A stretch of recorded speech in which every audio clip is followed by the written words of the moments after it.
Mga awit, chapter 26.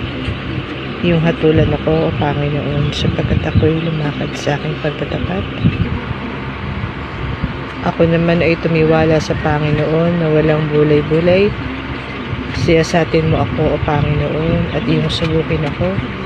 Subukin mo ang aking puso at ang aking isip, sapagkat ang iyong kagandahan loob ay nasa harap ng aking mga mata, at ako'y lumakad sa iyong katotohanan. Hindi ako naupo nakasama ng mga walang kabulahang tao. Ipapasok man ako nakasama ng mga mapagpakunwari. Aking pinagtataniman ang kapisanan ng mga manggagawa ng kasamaan, at hindi ako upo na kaupok ng masama.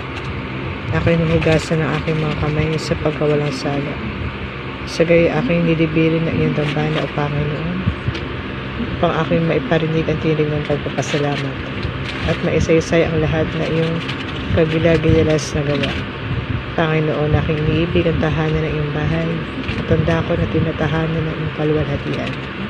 Huwag mong isama ang aking kaluluwa sa mga makasalanan, ni ang aking buhay man sa mga babagsik na tao, na ang mga kamay ay kinaroonan ng kasamaan, at ang kanilang kanan ay puno ng mga suhol.